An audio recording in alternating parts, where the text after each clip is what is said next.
What's going on, chess lover? This is Maurice Bishop, and welcome back, y'all. I am excited, man. Definitely excited. I know it's been a while since I, do these type of videos with y'all, man. Show y'all some new ideas and techniques and stuff, man. I'm just glad to be on with y'all. I just been doing a lot with the military and my job, and for all y'all that don't know, my sister had the coronavirus and everything. She was in the hospital at that time. The last time I did a video about it.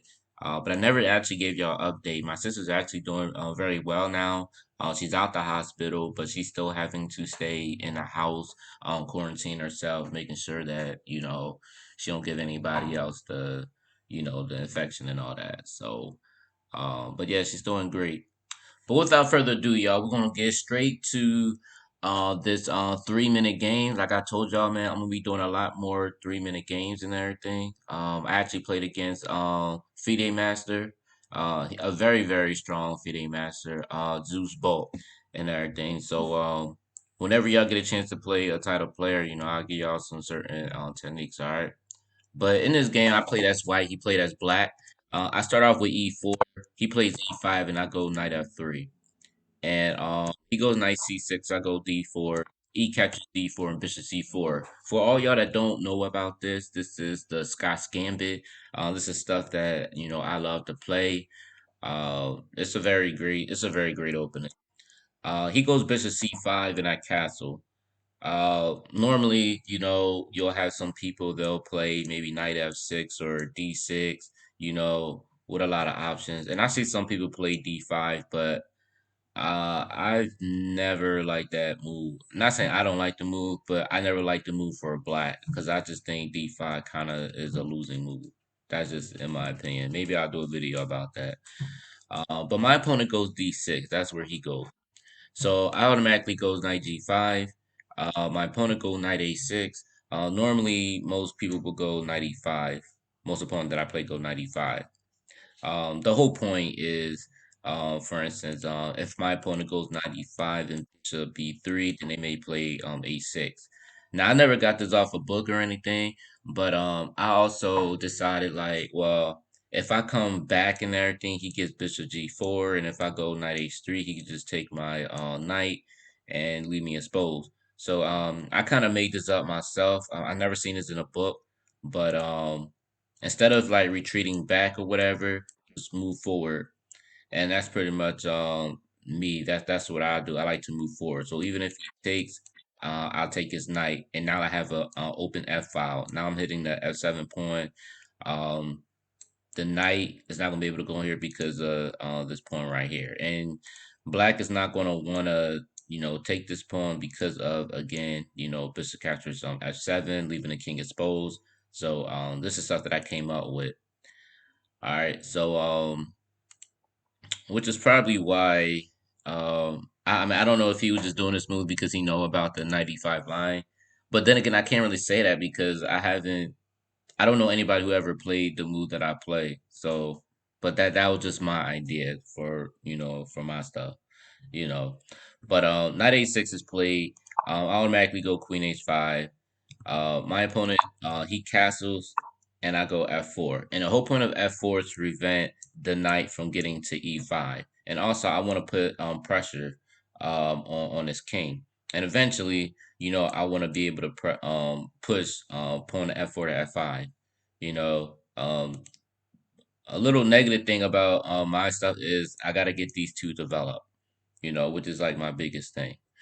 But my opponent goes D3 check, which wasn't a problem. I just go King H1. He takes, and I just go Knight C3. Just developing, So this pawn to me is not a threat right now. It's not. My opponent hits me with Bishop G4. Definitely a good move. Like I said, I play these openings so much. I'm kind of like aware of what to do. So I go Queen H4. The reason why I like this position because number one, I have this bishop on c4, so this f point can't do anything, and it definitely ain't gonna be able to chase this knight on g5 away at all. You know what I mean? So it's looking pretty good. But you also got to look at the idea, like, okay, what is your idea? What is that? What is it that you really want to do? With this king. The whole purpose of this is, with this whole F4 pawn move, uh, I want to actually go F5. Potentially to track this light square bishop, definitely attacking it with H3. And then eventually, once this F5 pawn this move is made, eventually I want to go bishop catches A6 once this knight is moved out the way. So that's the whole purpose of it, open up the king side. But certain stuff you got to do to set things up, right? So of course, this FIDE master, man, he knows the power of this light square bishop and everything. So I didn't want to trade off the light square bishop because you don't want to make him take with the pawn so that he could open his rook file, and it's giving him a lot of play. So that's why I go bishop d3. And honestly, the best move probably would have just been bishop e2 automatically. But for some reason, I was overthinking, and I let him get a tempo on me. So I'll go bishop e2, which bishop e2 should have been the first move either way when I did it. All right, so he goes bishop d7, and I take it that he want to go bishop d7 to go bishop c6 to put pressure on the e pawn. Again, for all y'all, if y'all haven't heard in my last video, y'all need to look at my system because it talks about how to attack, the pawns in the center. Y'all need to know these basic technique, in order to be successful in chess. So, because of all that, which I already know, but I have some trick under my sleeve, I go F5. The whole point of F5 is to actually push on F6. And the only reason why I went F5, and maybe, and as I really think back at this, maybe um, going to bishop D3 to make him go knight B4. I didn't make him go, but he pretty much provoked it to go knight B4 to push my bishop away. But I think this was a great move only because the knight is not on c6 to go e5 automatically. And it gives me time to actually push the pawn on f6, which is my threat, right? So because I did the f5 and he know how dangerous this pawn on f6 is going to be, he decides to go f6. Now, this causes weakness in his king, through these diagonals and everything, right? And then you give me this type of shot. So I automatically go knight e6. I ain't retreating. I'm moving forward. And like I said, once I get that light square bishop out the way, that's creating light square weaknesses on the king. So always remember that, y'all. So bishop captures e6, f captures e6, and then queen e7. All right. So, matter of fact, and I'm gonna ask y'all, what would be the best move? What would be the best move for White to do in this position? There's a lot of options in here, but you gotta choose the right one. Choose the best option. I'll give y'all 5 seconds to think about this, and you can pause the video if you need to.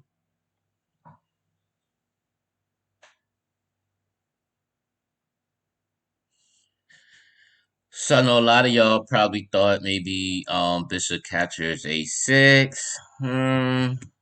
Bishop captures a6. It's not a bad move, but it's not. I don't think it's the best move. You gotta think of everything around you. So think about this. When y'all looking at this position, you already see that this knight is on b4. But you also know that this d5 square looks very great as well. And you can create this, weak pawn to become a poison pawn. And how would you do that?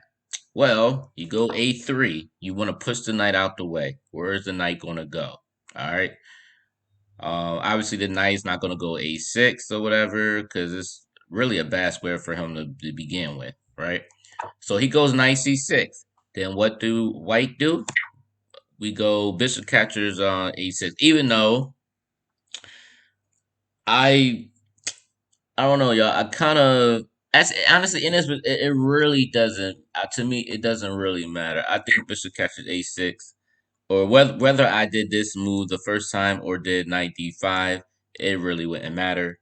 But the whole point of a3 is just to drive this knight out the way. And right now, I'm creating weaknesses within the king, where his king is exposed, and I could maybe bring my rook over and with the G file, but also the knight D5 move, which is also a great move and everything. And it will be a big threat to lead this pawn on E6. And yes, my opponent did see the threat. I believe he did see he saw it, but I also believe that he probably know within a certain situation, moving his queen anywhere else or whatever, it would be pretty bad after rook F3, going to rook G3, and then also ready to capture on queen catches A6. So I think he pretty much saw how crazy it would have been. So that's what he did. I go knight catches C7. He goes queen E5, and I go bishop C4 check. I do that first before I take the rook because I want to bring all my pieces. This is another thing y'all gotta look at. Don't just automatically just take pieces. You want to look for a way to incorporate all your pieces into the fight. If you gotta incorporate your pieces with a check, by all means do so because you want to bring more pieces into the fight. The more the better. You know what I mean? The more players you have on your team, to capture somebody or defeat somebody, it'll just be better, right? You know what I mean? So that's how I like to look at it. So instead of automatically taking a rook, I go bishop c4 check. My opponent goes king h8. I go knight catches a8 now. So he goes rook catches on a8, and I go queen catches a6. I'm already threatening queen catches f6 with a check. He goes queen catches b2. I believe the engine did wanted me to capture that, but I did not do that. I did not do that at all. I decided to keep the queens on the board because I felt like I may have something, right. So he goes bishop d4. So now he's defending his pawn on f6, in which I know the engine told me to take it, but I didn't take it. So I go bishop d3. And this is another reason why I wanted the queens on the board, because I was looking at, the bishop d3 move and then e5, which is what I was looking at. But he decides to go bishop e5, which is actually a great move. And I go rook catches c2.